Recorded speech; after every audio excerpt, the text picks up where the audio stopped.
Parlons Cheval, le podcast de l'Institut français du cheval et de l'équitation.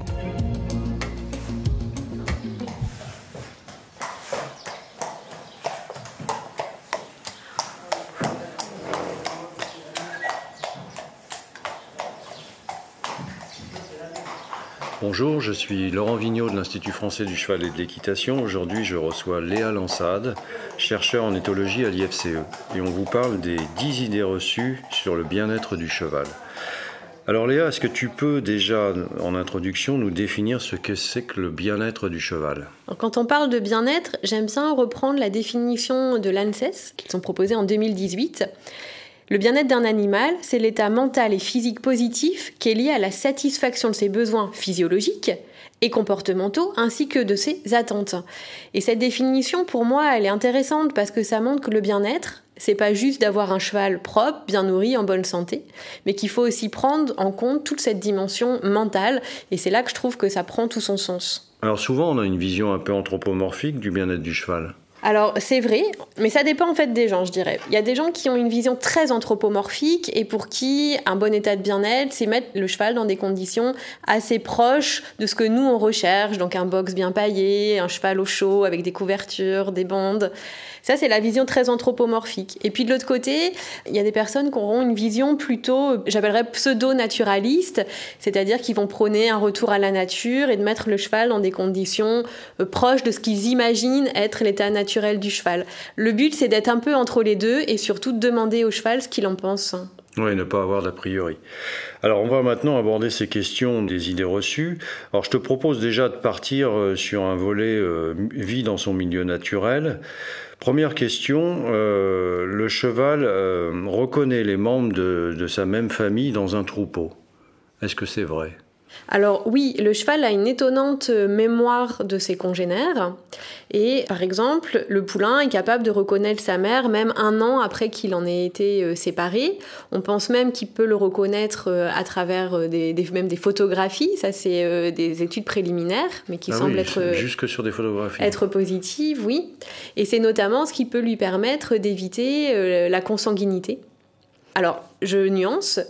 Le cheval, si on n'intervient pas du tout dans son environnement, il est capable d'éviter de se reproduire avec les membres de sa famille. En revanche, on a montré ça dans une étude que l'on a réalisée avec ma collègue polonaise Aleksandra Górelska.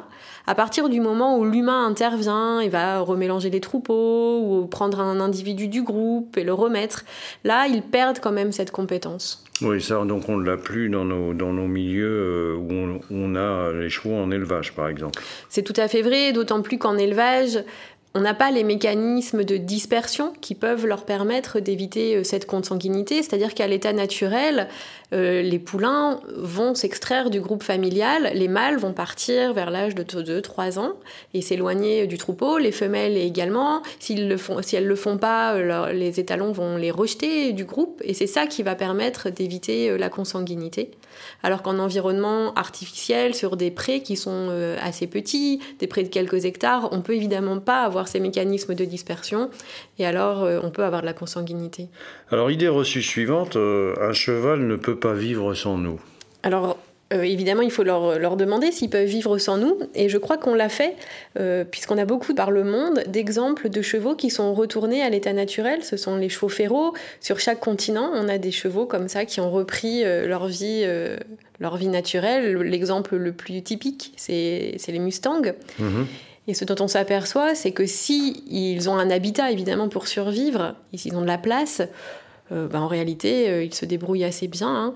Ils arrivent à recomposer des groupes familiaux, à se reproduire, à se nourrir. Donc je ne sais pas s'ils ont tant besoin de l'humain que ça, s'ils ont de la place.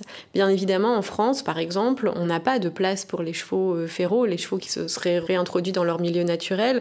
Et donc là, évidemment, ils ne peuvent pas survivre. Ce qu'il ne faut pas oublier, c'est que les chevaux ont été domestiqués assez tardivement, seulement je dirais seulement entre guillemets, 4200 ans avant Jésus-Christ, ce qui est quand même assez tardif, par exemple, par rapport au chien qui a été domestiqué il y a 16 000 ans.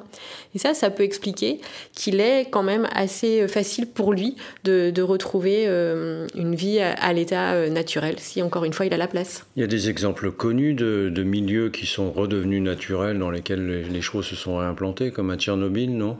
Oui, tout à fait. C'est assez étonnant de voir ces images des chevaux de Przewalski qui ont réinvesti les lieux qui ont été délaissés par les humains dans la zone d'exclusion de Tchernobyl. Et on les voit comme ça réinvestir les granges, les bâtiments, les rues. Et ils peuvent tout à fait vivre et survivre sans nous. Donc on va aborder maintenant une autre question qui concerne plus la dominance au sein du troupeau. On a tendance souvent à croire que c'est toujours une vieille jument qui mène un troupeau. Oui, alors ça c'est une idée reçue en effet, puisque l'on a vu que c'était beaucoup plus complexe que ça. Il y a plusieurs équipes de recherche qui s'intéressent à ce sujet, dont une chercheuse du CNRS, Odile Petit, avec sa postdoctorante, notamment Mathilde Valenchon, ou d'autres chercheurs, qui ont montré que c'était loin d'être si simple. C'est pas juste une jument qui prendrait le leadership du groupe, ou juste un étalon, comme on l'a souvent envisagé, mais plutôt peut-être qu'il y aurait des décisions collectives, des prises de décision collectives, où c'est finalement tout le groupe qui décide qui il va choisir en fonction d'un genre de crédit social qu'on attribuerait à un des membres du groupe. Et on augmente son crédit social si à chaque fois qu'on propose un déplacement, ça donne de l'avantage à tous les membres du groupe, par exemple à aller à un point d'eau accessible ou bien aller à un endroit où il y a de la ressource alimentaire. Et donc finalement, c'est un peu plus complexe que juste il y a une jument ou il y a un étalon qui guide l'ensemble du troupeau. Alors une autre idée qui est très répandue, c'est que mon cheval n'aime pas finalement vivre dehors, il se sent mieux dans son box. Ça, c'est quelque chose qu'on entend souvent parce qu'il est vrai que les chevaux qu'on met dans des paddocks temporairement ont quand même un peu la tendance à se mettre devant la porte pour vouloir rentrer. Et donc on en déduit que les chevaux veulent vivre en box. C'est pas ça qui se passe. En fait, ce que les chevaux aiment, c'est choisir et c'est pouvoir aller quand ils le souhaitent dehors et aller quand ils le souhaitent dedans. Alors, ils ont besoin d'abri, mais ils ont aussi besoin d'avoir de la place. Évidemment, le cheval, toute la journée, lui, ce qu'il fait, c'est qu'il mange en marchant et donc pour ça, il a besoin de place et il peut pas faire ça quand il est enfermé. Et on sait qu'enfermer un cheval dans un box 23 heures sur 24 crée de nombreux troubles, des troubles de comportement, mais aussi des troubles de santé. Donc le cheval, lui, ce qu'il lui faut, c'est choisir, c'est avoir un pré avec un abri. Quoi. Oui, c'est comme les chats qui aiment bien rentrer et sortir. Alors on va passer maintenant à un autre volet de questions relatifs au bien-être. Ce sont les questions relatives aux expressions et sensibilités. Alors le premier point, on dit que les chevaux sont hypersensibles, notamment à nos émotions. Alors ça, Laurent, c'est vrai. Les chevaux sont très sensibles à nos émotions. Et peut-être encore plus que ce qu'on imaginait auparavant. Par exemple, ils sont capables de détecter la plupart de nos émotions rien qu'en regardant nos expressions faciales. Même sur photo, ils sont capables de dire ce que tu ressens. Par exemple, de la joie, de la tristesse, de la peur, de la colère. Moi, je crois que tu as mené des travaux dans ce domaine-là. Oui, tout à fait. On a fait beaucoup d'études sur ce sujet, où on fait par exemple des tests de reconnaissance cross-modale, où le cheval doit associer une voix, par exemple une voix joyeuse avec un visage joyeux, ou une voix en colère avec un visage en colère. Et les chevaux sont tout à fait capables de faire cette association. Et en plus, ça produit chez eux des réactions émotionnelles en lien. Par exemple, si tu parles avec une voix en colère, tout de suite leur rythme cardiaque va monter, par exemple. Est-ce qu'on peut dire qu'un cheval est intelligent ? Alors en fait, ça dépend de quelle forme d'intelligence on va parler. On a fait aussi des tests de cognition qu'on appelle physique. Par exemple, des tests de permanence de l'objet, où on sait que quand quelque chose disparaît de la vue du cheval, pour lui, ça peut être dur de se le représenter. Par contre, là, dans tout le domaine de la cognition sociale, ils sont extrêmement forts. Ils sont plus forts que nous, même. On dirait bien, oui. Alors, ils reconnaissent nos émotions, mais ils peuvent aussi reconnaître celles de leurs congénères ? Oui, tout à fait. Il y a des travaux sur ça où c'est même plus facile probablement pour eux de détecter les expressions faciales de leurs congénères plutôt que des nôtres. Donc oui, ils sont aussi très doués. Il y a des phénomènes de contagion émotionnelle très fortes aussi entre les chevaux. Si un cheval prend peur, le cheval qui le regarde, même si c'est à travers une vidéo, on travaille comme ça sur des écrans et des vidéos, il va prendre peur. Si un cheval s'apaise, celui qui est à côté de lui va également s'apaiser. Donc des phénomènes de contagion émotionnelle très fortes entre eux. Oui, on voit souvent ça quand ils sont en troupeau, ces espèces de phénomènes de panique collective ou de comportement associés comme ça entre eux. Oui. Oui. Alors une autre idée reçue qu'on rencontre souvent, notamment dans les centres équestres, avec les poneys, on a tendance à croire qu'un cheval qui a beaucoup de poils n'est pas sensible au toucher, aux jambes, enfin aux sollicitations en général. Oui, tout à fait. Ça, c'est une idée qu'on entend, que cette couche de poils, de graisse, de cette peau épaisse va les isoler. Et que, du coup, ça peut justifier qu'on donne des grands coups de talon au poney parce qu'ils seraient moins sensibles. Or, pas du tout.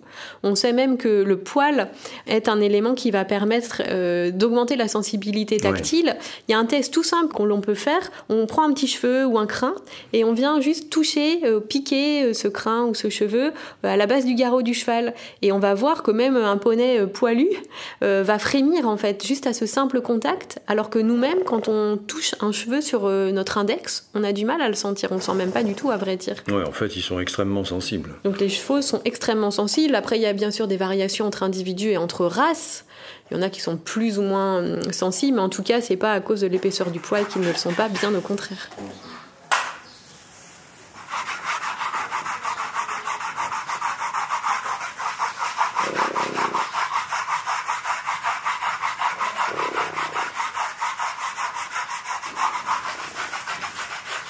On va maintenant aborder la dernière catégorie concernant ces questions sur le bien-être, la santé et le travail. Alors il y a une idée largement répandue dans les écuries, c'est que les chevaux ont besoin d'une couverture l'hiver. Oui, tout à fait. On a toujours peur que les chevaux soient comme nous, ils aient froid dès que les températures baissent un peu. Mais les chevaux, c'est pas comme nous. Nous, la zone où on se sent le mieux, donc notre zone de confort thermique, elle se situe aux alentours de 25 degrés. C'est haut quand même. C'est là où on a besoin de produire aucune énergie pour se réchauffer.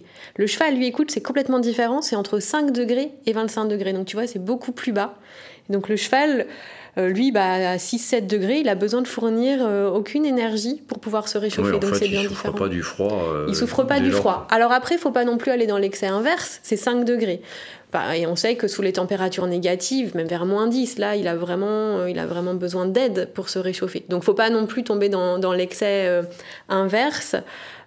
Quand les températures sont négatives, oui, il commence à avoir froid. Quand même, là, effectivement, le protéger. Il peut aussi souffrir des fortes chaleurs. Hein. Tout à fait. Au-dessus de 25 degrés, là aussi, il a besoin d'aide. C'est pour ça qu'un abri est absolument indispensable dans les prés. L'été, pour se protéger de la chaleur et des insectes, l'après-midi. On voit qu'ils sont alors beaucoup dans les abris. Et puis, l'hiver, ils sont beaucoup dans les abris en fin de nuit, où ils se couchent de tout leur long sur une litière bien paillée. Ils ont vraiment besoin de ça pour pouvoir se reposer l'hiver et d'être isolés du froid et pas prendre froid quand ils dorment. Alors maintenant, on va parler d'une autre question qui concerne l'écurie, ce sont les repas. On pense souvent qu'il faut fractionner différents repas par jour de concentrés. Alors cette idée de repas, en fait, c'est une idée très humaine. Nous, on a 3 repas et les consignes, c'est de ne pas grignoter entre dans la journée. Le cheval, lui, c'est exactement l'inverse. La recommandation, c'est qu'il grignote toute la journée. Il n'a pas besoin de repas, c'est pas un humain. Lui, il doit manger toute la journée une alimentation pauvre en énergie, donc de l'herbe, mais riche en fibres. Donc lui, il doit grignoter. Donc faut fourrage aussi. Voilà, du fourrage, du foin, de la paille, de l'herbe. Et finalement, l'idéal, ça serait de pouvoir carrément enlever le concentré, en tout cas d'en donner le moins possible. Et si on doit en donner, c'est pas forcément une bonne idée de donner trop fréquemment parce que ça excite les chevaux en fait. Et ça peut même créer de la frustration. On voit par exemple les stéréotypies, donc les tics qui augmentent au moment de la distribution. Donc cette idée, en fait, de donner des repas, c'est plus une idée humaine qu'une idée d'un cheval. Oui, qui est liée aussi au fonctionnement de l'écurie parfois, oui. Alors, à l'inverse, si on sort le cheval de l'écurie, une autre idée reçue, c'est que dans le cadre d'une recherche de son bien-être, on pense que le remettre dans un environnement proche de son milieu naturel va être bénéfique. Oui, ça c'est une idée assez répandue, sauf que c'est quoi un environnement naturel pour un cheval ? Parce que le cheval moderne, en fait, on en trouve sur tous les continents. Il y a autant de races de chevaux que de pays, je dirais même. Entre un cheval qui vit dans les îles Shetland, un cheval qui va vivre, je sais pas, en Grande-Bretagne, sur des grandes prairies vertes, ou un Mustang qui va vivre sur une zone aride, on voit qu'on a des très grandes différences d'habitat. Alors, c'est quoi l'habitat du cheval ? Évidemment, ça dépend bien de sa race. Et puis, il faut pas non plus idéaliser les conditions à l'état naturel. C'est pas toujours rose.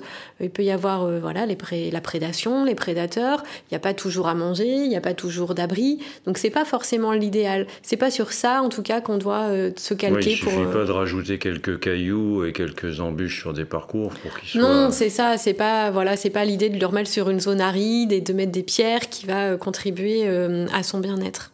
Alors une dernière idée reçue, qui est assez répandue aussi chez les cavaliers, c'est que donner des récompenses alimentaires à son cheval peut le rendre mordeur. Alors c'est vrai que si on donne n'importe comment les récompenses, sans aucun but, si on ne suit pas les lois de l'apprentissage, je vais en parler un petit peu, oui, les chevaux peuvent devenir mordeurs. C'est-à-dire que s'ils s'aperçoivent qu'en fouillant dans les poches, on leur donne la nourriture, ils vont apprendre qu'il faut fouiller dans les poches, voire ils vont peut-être même aller un petit peu plus loin en mettant les dents. Évidemment, c'est pas ça qu'on recherche. En revanche, si on utilise les récompenses alimentaires dans un cadre bien précis, dans le cadre du travail du cheval, en respectant toutes les lois de l'apprentissage, là, les chevaux ne deviennent pas mordeurs parce qu'ils comprennent qu'il y a des règles. Et que pour avoir la nourriture, ça va pas être gratuit ou il faut pas mordre. Il faut au contraire faire un exercice, par exemple en équitation, je sais pas, faire une figure de manège, faire une session à la jambe. Et il comprend que pour avoir sa récompense, il doit faire quelque chose. Et si le cavalier respecte bien ça, donne les récompenses que suite à un apprentissage, les chevaux ne deviennent pas mordeurs. Et ça peut faciliter cet apprentissage. Tu as fait des travaux là-dessus, je crois, avec Olivier Pulse. Hein. Oui, tout à fait. On a fait différents travaux, que ce soit avec l'écuyer du cadre noir Olivier Pulse, ou bien au haras de Hus. On a fait toute une étude, notamment au débourrage, où on a montré que si on respecte bien les différentes règles pour donner les récompenses, non seulement les chevaux ne deviennent pas mordeurs, mais surtout ça accélère l'apprentissage. Les chevaux sont débourrés plus vite et dans un meilleur confort. Si on dose par exemple leur hormone de stress comme le taux de cortisol, on voit que leur taux de cortisol est inférieur quand on utilise les récompenses, donc ça va dans le sens de leur bien-être. Alors Léa, on arrive à la fin de cet entretien. Si on voulait résumer quelques idées essentielles sur ces notions de bien-être qui sont parfois des idées reçues, il faut d'abord éviter l'anthropomorphisme, c'est ça ? Oui, tout à fait. Il ne faut pas imaginer que le cheval c'est un petit humain ou un grand humain. Le cheval, c'est un animal à part entière, avec ses propres besoins, sa propre façon de ressentir et de comprendre le monde. Et donc, il faut plutôt chercher de se mettre à sa place et de l'écouter, plutôt que de chercher à le mettre à notre place. Et il faut observer ses expressions ? Tout à fait. Le cheval parle largement grâce à ses expressions faciales, ses postures, son comportement. Donc, quand on se pose une question, le mieux, c'est de la poser à lui. Par exemple, typiquement, sur le box, on a fait une étude participative où on a demandé aux chevaux, alors, est-ce que vous aimez rester dans le box ? Combien de temps ? Et c'est eux qui nous ont donné la réponse. Oui, c'est eux qui peuvent nous le dire et nous répondre, effectivement. Alors, j'ai envie de te poser une question bonus, là, avant de se quitter, qui me passe par la tête maintenant. Un cheval dort debout ? Alors, le cheval dort un petit peu debout, mais c'est pas du tout suffisant. Chaque 24 heures, il a évidemment besoin de se coucher de tout son long, de s'allonger complètement pour atteindre un état de sommeil profond et qui est réparateur. Et si on le laisse pas se coucher de tout son long, ça peut avoir des répercussions sur sa santé, bien sûr. Merci Léa. Merci Laurent. Si vous souhaitez en savoir plus sur le sujet, rendez-vous dans la description du podcast où vous trouverez des liens utiles vers notre site internet equipedia.ifce.fr.